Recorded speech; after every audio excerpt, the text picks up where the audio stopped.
Over the last 3 weeks, we have dived into various topics surrounding mental health and masculinity. We have heard people's opinions about it, we've heard their stories, but what does science actually has to say about all this? Hi, my name is Indra, and welcome to another episode of Seribu Tujuan Explains.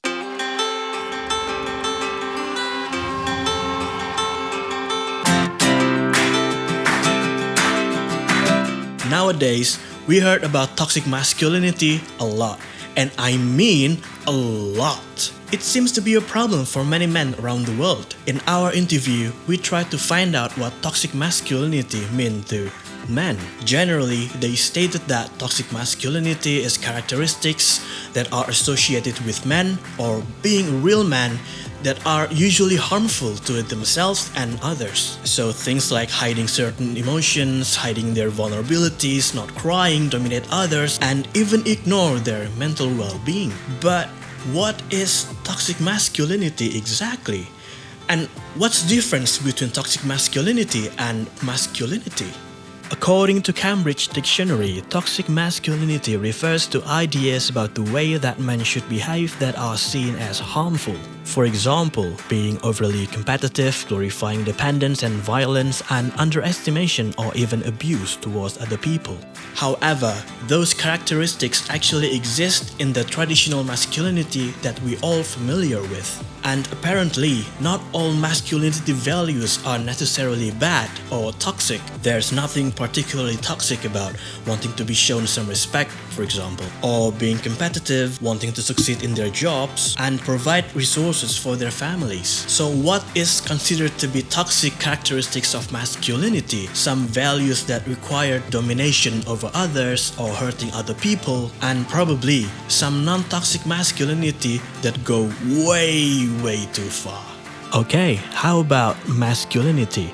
The traditional masculinity is the characteristics that are traditionally thought to be typical or suitable for men.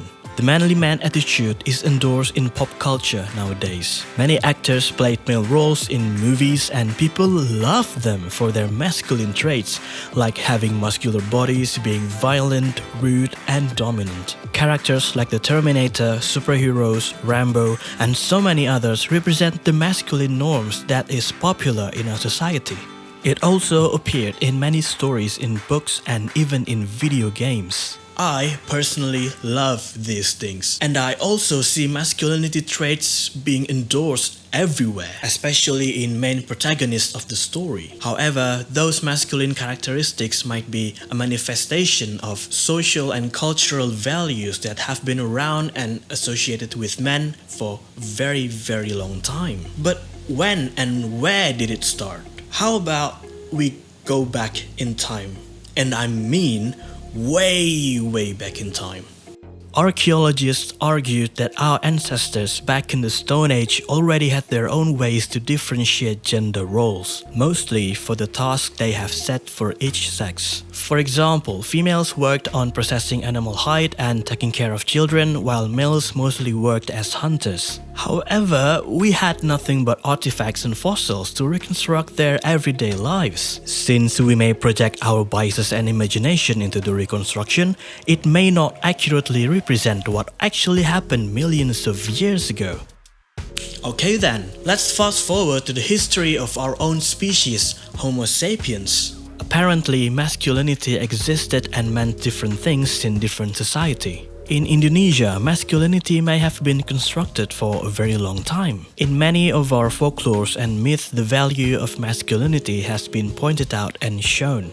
For example, the story of Malin Kundang, where he shoved his own mother because he was embarrassed to be seen having a poor mother in front of his wife and crews, representing the masculine pride and dominance. Or when Bandung Bandawasa cursed Roro Jonggrang after finding out that she tricked him, representing aggressiveness and dominance characteristics of masculinity.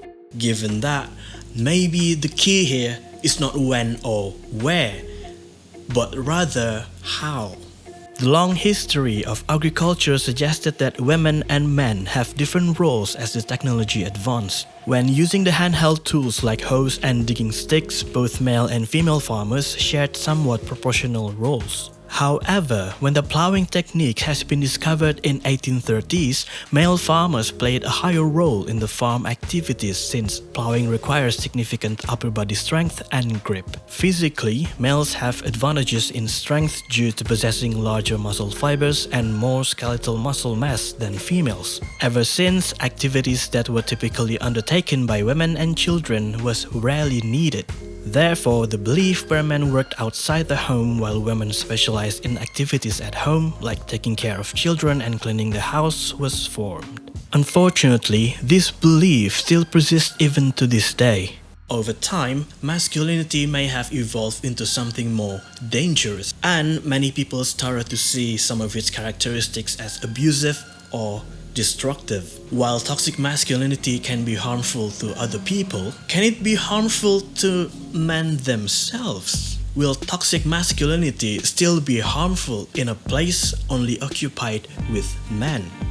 Well, many researchers suggested that toxic masculinity influenced men in terms of seeking help for both their mental and physical health. A study in help-seeking behavior in prison found that men tend to be secretive regarding their vulnerabilities. The reason might be since violence and bullying in prison are common, they can't risk showing their vulnerabilities to other inmates. On the other hand, if they don't get treatments for their mental health problems, they might not be ready to go out of prison being a better version of themselves. So, even in a place full of men, toxic masculinity still persists and probably become even more harmful because it becomes the norm there.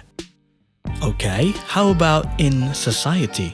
Surprisingly, a study found masculine tendencies to focus on one's success and controlling emotion can help men to avoid anger and stress. While on the other hand, following masculine values of gaining dominance and relying on oneself tend to make them stressed out with everyday life. Another result showed that men who are competitive tend to avoid substance use like alcohol, tobacco, and drugs that might slow down their progress, while those who are relatively wealthier, which represents dominance and higher status values of masculinity, tend to consume more of those substances. But dominance is not always bad if being accompanied by a bit of self-consciousness. In fact, men who have greater income and endorsing masculinity values, but also realize that they need help for their health, are likely to use healthcare resources properly, while those who enjoy taking risks are less likely to use healthcare resources. Now let's talk about mental health in men. While mental illness don't align with masculine norms very well, in contrary, suicide rates for males are higher than females globally. In 2017, suicide rates for males can be 6 to 7 times higher than females in Eastern Europe and 2 to 4 times higher in other parts of the world. So, the question is, does this mean that males are more mentally vulnerable than females? Well, not really. Researchers have been investigating for more than a decade to find out why is this the case. We have found surprising similarities in many scientific researchers as to why males have higher suicide rates than females, and it pointed back to, yup, you guessed it, masculinity values that went overboard. One of the main factors why males have higher suicide rates seemed to be the method they used. Males tend to use lethal methods to attempt suicide, while females tend to use non-lethal ones. Hence why women have a higher chance to survive suicide attempts both intentionally and unintentionally. So in summary, males may have committed more suicidal attempts that ended up as fatal, not because there are fewer suicidal females than males. But why? Well, these tendencies seem to be influenced by their suicidal intent. Several researchers found that females usually have less intentions to actually die of suicide attempts. They serve more like a cry for help or a desperate form of communication. Meanwhile, males usually attempted suicide to find a way out to end their sufferings. So higher intention to die was developed and more lethal suicide methods were chosen. Now please note that these findings do not cross out females who have higher intention to die and those who actually died from suicide. However, again, why suicidal intent between gender is different. Now here's the interesting part. Several researchers found that, surprisingly enough, in Western culture, surviving a suicidal attempt or committing non-lethal self-harm is considered feminine, and actually dying from suicide is considered masculine. So, men who survived suicide attempts or committed self-harm may face a great shame and guilt for not dying? While toxic masculinity may not be the only thing that encourages these tendencies, it may have quite a big impact on it. If it can influence something as extreme as suicide, we can only imagine how it affects the stigma surrounding mental illnesses in general.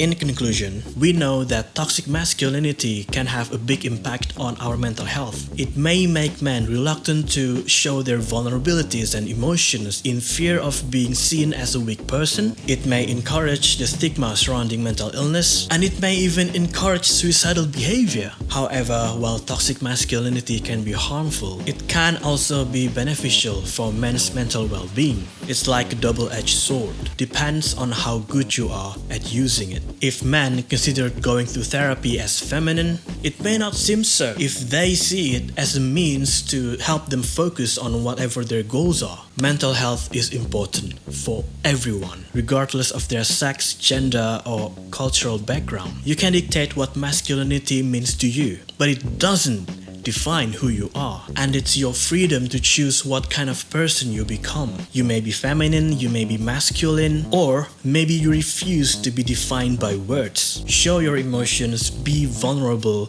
be open about it, seek help when you need it, just do whatever floats your boat. Thank you for watching. Make sure to subscribe, like, and share, and see you next time.